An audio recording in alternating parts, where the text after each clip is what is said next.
আজকে নির্বাচন কমিশনের যারা সাংবাদিক তাদের একটা অনুষ্ঠানে প্রধান নির্বাচন কমিশনারের উপস্থিতিতে আইয়ুবী সাহেব আপনার দলের নেতা হামিদুর রহমান আজাদ এবং এনসিপির নেতা জনাব নাসিরউদ্দিন পাটোয়ারি তারা ইলেকশন ইঞ্জিনিয়ারিং এর অভিযোগ করেছেন, বলেছেন যে ইলেকশনটা আসলে শতভাগ সুষ্ঠু হয়নি, উপরে ফিটফাট ভেতরে সদরঘাট, এরকম এটা হচ্ছে জামাতের অভিযোগ। প্রশ্ন হচ্ছে সরকারের বয়স যখন 3 মাস তখন এই অভিযোগ কেন? এবং তার আগে বলি, মুন্নি আপা বিএনপির সংসদ সদস্য আপা বলছিলেন যে জামাত তার ইতিহাসে সর্বোচ্চ যা ভোট পেয়েছে তার চেয়ে অনেক বেশি ভোট এবার পেয়েছে। উনি উদাহরণ হিসেবে আপনার দলের শীর্ষ নেতা, দলের আমির ডক্টর শফিকুর রহমান সাহেব, তিনিও আগে কখনো নির্বাচনে পাশ করতে পারেননি, আপা বলছেন এবার পাশ করেছেন। এরপরেও কেন এই ইলেকশন ইঞ্জিনিয়ারিং অভিযোগ 3 মাস পরে? ধন্যবাদ আপনাকে, ধন্যবাদ সম্মানিত সহ আলোচকবৃন্দ, সম্মানিত দর্শকবৃন্দকে। আমি আপার প্রতি সম্মান রেখেই বলছি, সম্মানিত আমির জামাত ডক্টর শফিকুর রহমান এবার প্রথম নির্বাচিত হয়েছেন, এবং এটাও একটু স্মরণ করে দিতে চাই, সম্মানিত সংসদের নেতা এবং মাননীয় প্রধানমন্ত্রী জনাব তারেক রহমানও এবার প্রথম নির্বাচিত হয়েছেন। একই সাথে প্রায় 200-র অধিক এমপি এবার প্রথম নির্বাচিত হয়েছেন। তাদের মধ্যে অনেকেই রয়েছেন যে আগেও নির্বাচন করেছেন কিন্তু নির্বাচনে পাশ করতে পারেননি। সুতরাং বিষয়টা এরকম নয় যে মানে বিরোধী দলীয় নেতা জনাব ডাক্তার শফিকুর রহমানই শুধু প্রথমবার নির্বাচিত হয়েছেন, প্রথমবার অনেকেই নির্বাচিত হয়েছেন। দ্বিতীয়ত আমি বলবো যে আপনি যে প্রশ্নটা করেছেন, যে আপার যে কথা ছিল সেটা এসেন্স হচ্ছে যদি সুষ্ঠু নির্বাচনই না হয় তাহলে আমির মহোদয় যিনি আগে কোনো নির্বাচনে পাশ করতে পারেননি এবার উনি তো পাশ করেছেন, তার মানে তো নির্বাচন সুষ্ঠু হয়েছে। এটি সম্ভবত আপা বলতে চেয়েছেন, রাইট? এটা ওনার দৃষ্টিভঙ্গি, এটা উনি ফিল করতে পারেন যে এই কারণে হতে পারে, কিন্তু সবাই ওনার মতো করে চিন্তা করবে সেটা তো স্বাভাবিক নয়। এক, 2 নম্বর হলো আপনি যে প্রশ্ন করেছেন যে হঠাৎ করে 3 মাস পরে ডিজিটাল কারচুপির কথা বলছে বা ইঞ্জিনিয়ারিং কথা বলছে, বিষয়টা এরকম নয়। বাংলাদেশ জামাত ইসলামী সহ বিরোধী দলের সকল নেতারাই, আপনিও মনে থাকার কথা, এর আগেও বহুবার এই কথা বলেছে, আপনাদের এই টকশোতে আমিও বলেছি, আমাদের অনেক বক্তারাও বলেছেন যে কারচুপি হয়েছে। কারচুপি কেন বলছে, আসলে কারণটা কি, এটার লজিকটা কি, তারা কেন কথাগুলো বলার চেষ্টা করেছে? দেখুন, যখন কোনো খেলায় কোনো দল হেরে যায় অনেকগুলো কারণ তারা বিবেচনা করে, তার মধ্যে মানে কারণগুলোর সূত্র যদি খুঁজে দেখে যে রেফারির এখানে ত্রুটি ছিল বা ভূমিকা ছিল, এটা কিন্তু একটা মেজর ইস্যু হিসেবে দেখা হয়।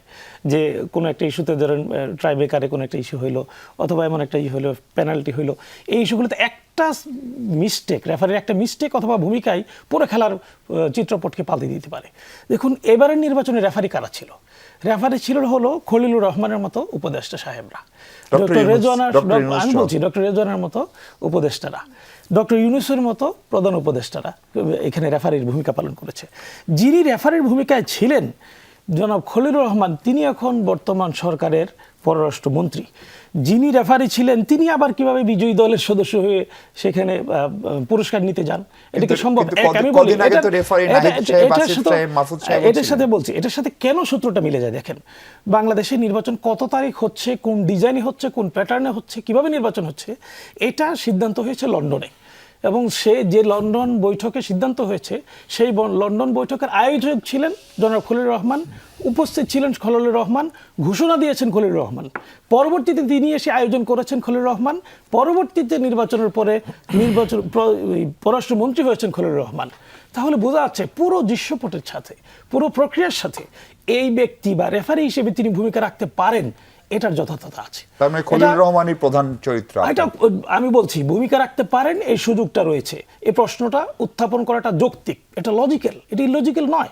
দ্বিতীয়ত, মীর শাহ আলম, আমি যে কথা ইতিমধ্যে বললাম যে লন্ডনে বসে একটা সেট হয়েছে, এই কথা মীর শাহ আলম, যিনি বর্তমান এলজিআরডি প্রতিমন্ত্রী, তিনি সচেতনভাবে সংসদে দাঁড়িয়ে বলেছেন যে আপনারা যা খুশি করতে পারেন, করেছেন, করবেন, কিন্তু মনে রাখবেন বাংলাদেশে কখন নির্বাচন হবে, কি নির্বাচন হবে, সেটা সহ ট্রফি কার হাতে যাবে সেটা সিদ্ধান্ত হয়েছে লন্ডনে।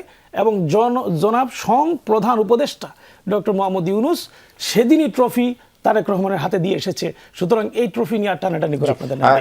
সুতরাং শাহ আলম যে কথা বলেছেন, রহমান যে আয়োজন করেছেন, এটার সাথে একেবারে মানে ইন্টার রিলেটেড বলা যায়। কিন্তু ধরেন আপনিও তো ছাত্র রাজনীতিও করে এসছেন, ফলে ধরেন নির্বাচন হলে মানে বিএনপি ক্ষমতায় যাওয়ার কথা, অতীত ইতিহাস দলের গঠন, বয়স, সাংগঠনিক অবয়ব, মানুষের মনস্তত্ত্ব সবকিছু মিলে সেটাই কি খুব স্বাভাবিক ছিল কিনা? দেখুন, আমি আমার জায়গা থেকে যদি বলি, আমি আমার যেখান থেকে নির্বাচন করেছি, এই নির্বাচনে আমার আসনে বিএনপির যিনি প্রার্থী ছিলেন তিনি পরাজিত হবেন এটা তিনি কল্পনা করতে পারেন নাই। কারণ তার বাবা ছিলেন মন্ত্রী, তার দাদা ছিলেন মন্ত্রী, তার চাচা ছিলেন বাংলাদেশের দ্বিতীয় অ্যাটর্নি জেনারেল। একেবারে লিগেসি ফিল করে যে সে মন্ত্রী হবে, কিসের এমপি, কিন্তু তিনি পরাজিত হয়েছেন। This is the reality. বাংলাদেশের মানুষ পছন্দ করেনি। আপনি বলতেই পারেন যে বিএনপি বাংলাদেশের one of the biggest party. তার মানে কি নির্বাচনটা ভালো হয়েছে? আমি বলছি বিগেস্ট পার্টি, আপনি ফিল করছেন।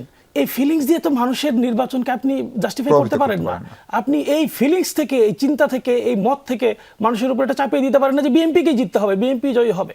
সুতরাং এই জায়গাটাতে জনাব রেজওয়ানা, তিনি উপদেষ্টা ছিলেন, তিনি বলেছেন আসলে তাদের কথা, একটা কথা বলে যে আক্কলের ইশারা ব্যাককলের ধাক্কা। তিনি ইশারা দিয়েছেন, ধাক্কা দিয়েছেন, বলেছেন যে আমরা একটা গ্রুপকে, একটা গোষ্ঠীকে আমরা কিন্তু মেইন স্ট্রিম হতে দেইনি। তার ইশারায় বোঝা যাচ্ছে যে আসলে কি করতে যাচ্ছেন তিনি। যাকে এটা শুনেন, যাকেই করুক, আমি জামাত বলুন, যাকেই বলেন, যিনি রেফারির ভূমিকা পালন করেন তিনি কি এই কথা বলতে পারেন যে এই খেলোয়াড়টা ভালোটা বেশি ফাউল করে এই জন্য আমি খেলতে দিব না যথাযথভাবে? অবশ্যই না, তাকে খেলার মাঠে নামতেই দেওয়ার সুযোগ থাকার কথা।